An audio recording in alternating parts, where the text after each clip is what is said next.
আপনাদেরকে আমন্ত্রণ জানাই এবং আপনারা এতক্ষণ ধরে আমাদের জন্য ওয়েট করছেন আমাদের অনুষ্ঠান শুরু করার জন্য। তো এই জন্য সকলকে আমার তরফ থেকে ধন্যবাদ।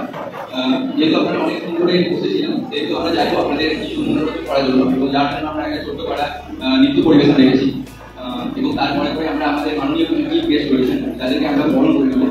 তো জাস্ট আমি অনুরোধ করবো জাস্ট নৃত্য শুরু করার জন্য।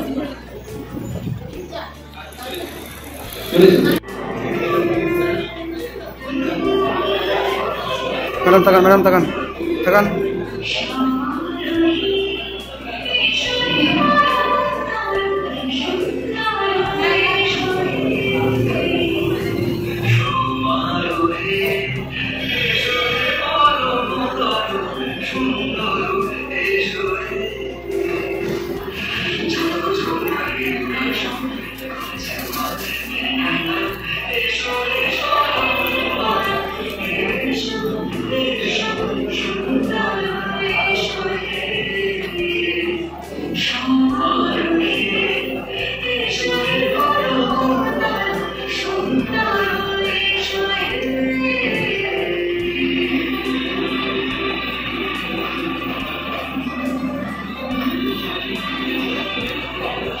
चटाई मत लाचा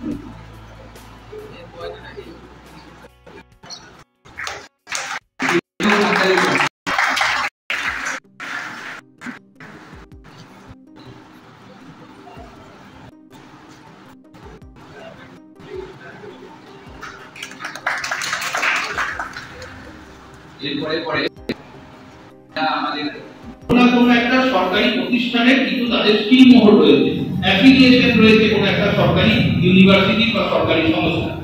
সেজন্য যদি আমাদের ক্ষেত্রে বেসরকারি अपना बच्चे को ही बेस्ट देना चाहता है, सही है सर? अच्छा कॉलेज, अच्छा पढ़ाई, अच्छे कपड़े, अच्छा एजुकेशन, गुड एजुकेशन देना चाहता है। तो पेरेंट्स चाहता है कि कैलकुलेशन साइड का बताएंगे आपको। It's beautiful written by Rabindranath Tagore ji. तो आपको शायद समझ में आपको पहले भी बताया होगा स्कूल्स में। इट्स ब्यूटीफुल है जो एक छोटा सा पोएम जो बताया है। मैं सर को रिक्वेस्ट करूंगी ईमान सर को थोड़ा सा आप ब्रीफ कर सकते हैं, थोड़ा सा ब्रीफ। এটার মধ্যে কবিগুরু রবীন্দ্রনাথ ঠাকুর এটাই বোঝাতে চেয়েছেন সবাইকে যে শিক্ষা কখনো কোনো জায়গার মধ্যে সীমাবদ্ধ থাকতে পারে না, এবং যে গতানুগতিক শিক্ষার মধ্যে দিয়ে আমরা চলছি, তো সেটার বাইরেও শিক্ষা হতে পারে। শিক্ষা কখনো চার দেওয়ালের মধ্যে আবদ্ধ থাকতে পারে না, শিক্ষা কখনো ক্ষুদ্র হতে পারে না, শিক্ষা কখনো খণ্ড হতে পারে না, এবং এটার মধ্যে আমূল পরিবর্তন কামনা করেছেন কবিগুরু রবীন্দ্রনাথ ঠাকুর। তো এটাই এটার একটা স্মল ডেসক্রিপশন বলা যেতে পারে। আমি আবার অনুরোধ করবো ডক্টর লাসি ম্যামকে তার কন্টিনিউ করে যাওয়ার জন্য।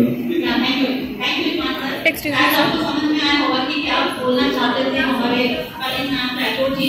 अगर उनका लक्ष्य नहीं होता तो इतना बड़ा पोएम, इतना बड़ा रत्न वाला हमारे साथ में आज नहीं।